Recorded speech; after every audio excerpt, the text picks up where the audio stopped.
Hey, BookTube-A-Thon 2017. I'm so excited. I met challenge number 1, and challenge number 1 was read a book with a person on the cover. And here's a person. That's Dr. Katz. This is based on a show from the 90s. I bought this in the 90s, but I kept it. Even though I don't usually keep books after I read them, but I knew I would want to read this again because this is hilarious. And I knew I would want to share it with people too. It's called Dr. Katz's Me at a Glance, all-in-one organizer for the most important person in your life.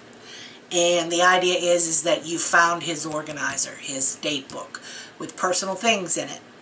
And it's a little dated in places, but not too much so that you won't enjoy it, because it's like from the 90s, like mid to late 90s, before all the technology and all the apps, and you could do more things on the internet. Okay, they couldn't do those things back in the 90s, but like I said, it's not going to impede your enjoyment of the book. I'm going to read you the back of the book because the idea of this is that he taped this note on here in case somebody finds it or steals it. So I'm going to read this to you because it's also a good summary of what's inside it. I'll give you a little bit of background about it. If you get the chance to see it, if there's some episodes on YouTube, you should watch it. I loved the show. I wish they would have kept it going, like as long as they kept South Park going. But he has a good friend who's a bartender, a good friend who he meets at the bar, Stanley, and they talk to this lady bartender. They go there after work every day. That's basically what they did in the show. Also, he has a son who's like an idiot and really lazy and really irresponsible, and he doesn't have a clue and he doesn't want to work or do anything. He has a personal assistant that nobody would put up with. Well, I guess she's the receptionist, not personal assistant. Nobody would put up with the bitch, okay? She doesn't want to do anything either, and she's got this really bad attitude. But Ben's always trying to flirt with her and talk to her. So I'll read you the back of this. Ben, by the way, in case I didn't say it, that's the name of his son. He has an ex-wife, of course, because how else would they have a kid? Duh! Sometimes I just say things off the top of my head before even thinking. But anyway, he hates her. He doesn't really hate her, but like, he makes her sound like a real bitch.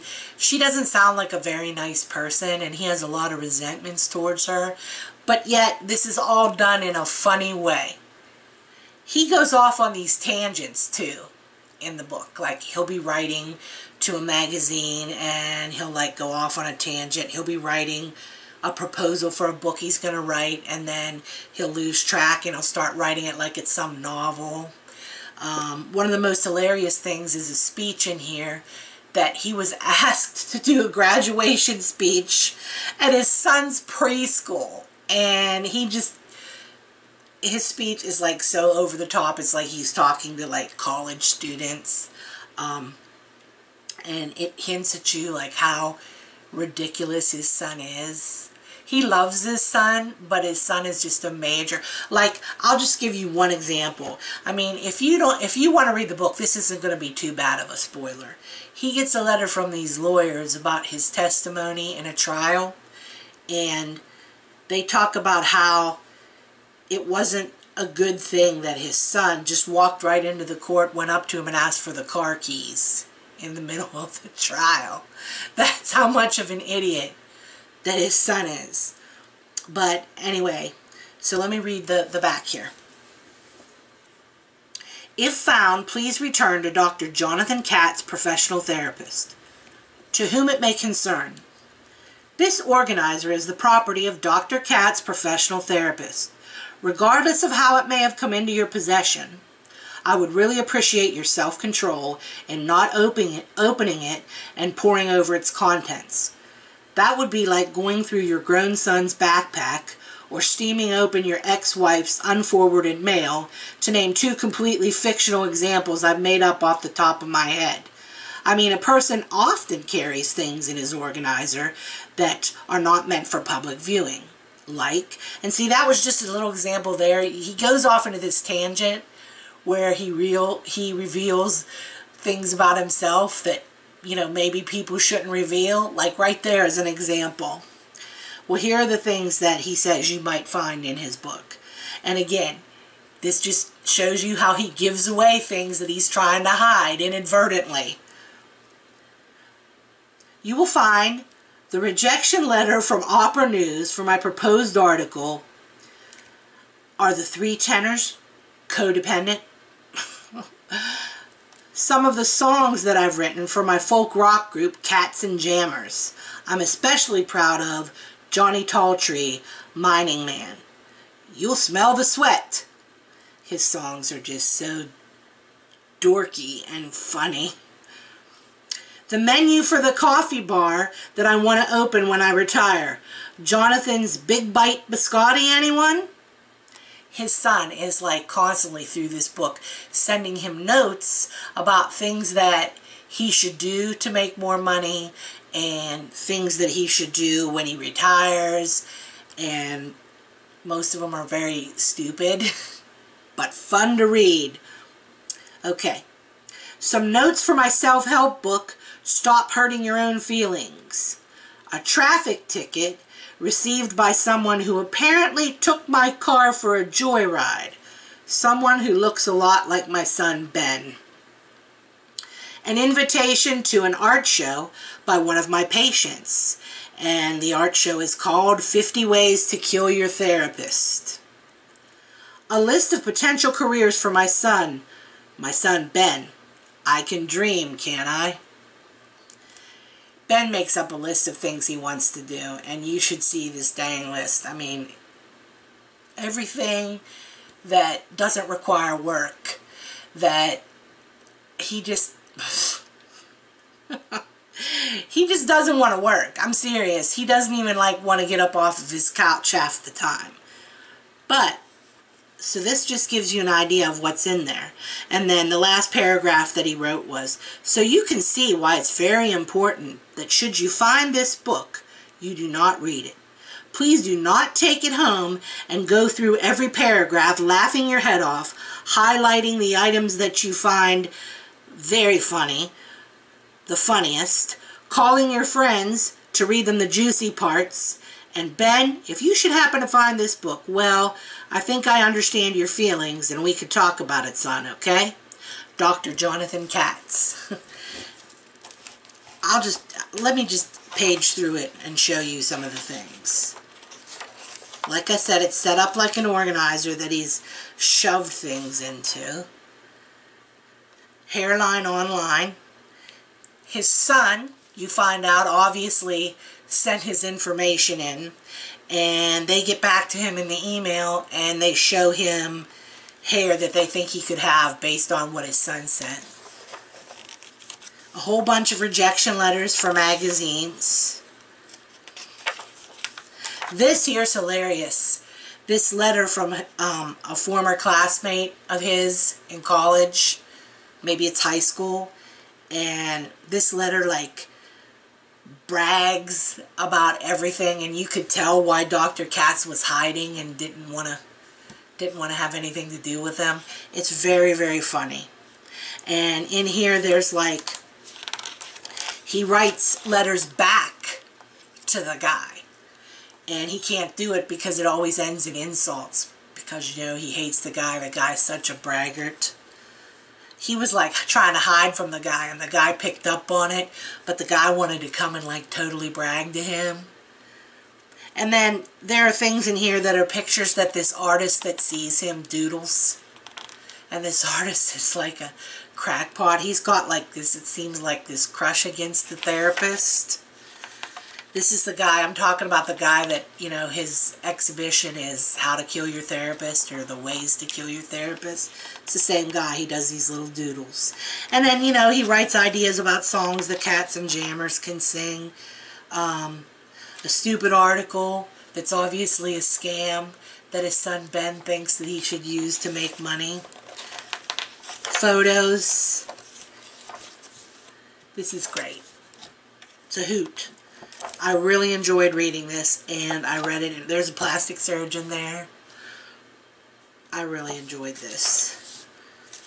his son comes up with this idea for ink blots.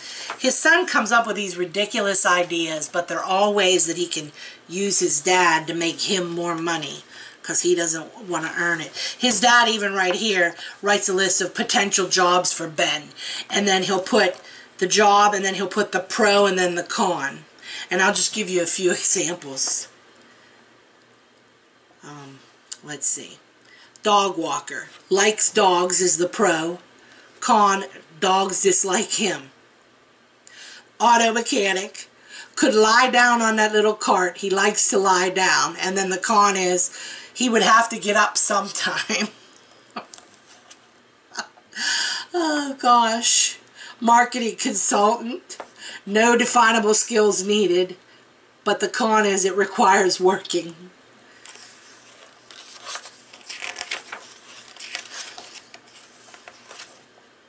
Little tiki bar idea that his son has.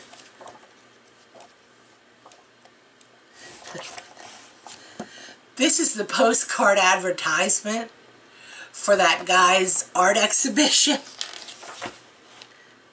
And then he says, Dr. K, hope you can come. And this is obviously Dr. Katz in this picture. And he says, I hope you can come. And then you also read it here, like scattered throughout. There are these surveys that he gives his patients, and they fill it out anonymously. And these people are nuts. Theradate, a dating service for therapists. And you want to read some of the questions on this questionnaire.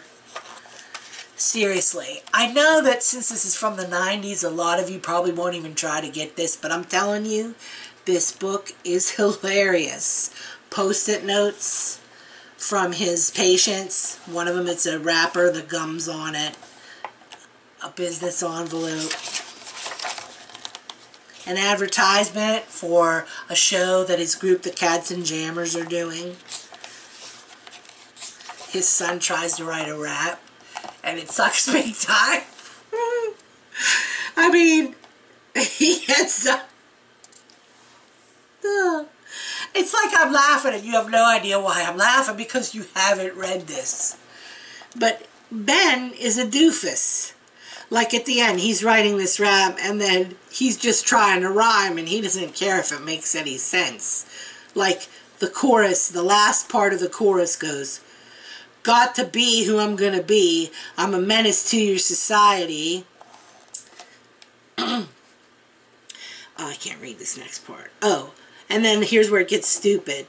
I went for a walk to the grocery. Got a sandwich, and I like the lottery. Yeah, got to be who I'm gonna be.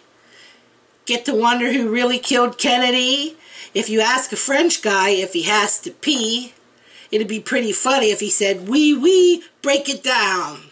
Oh my God. Maybe I'm just an idiot for enjoying this humor. I don't know. I found it funny. It amused me.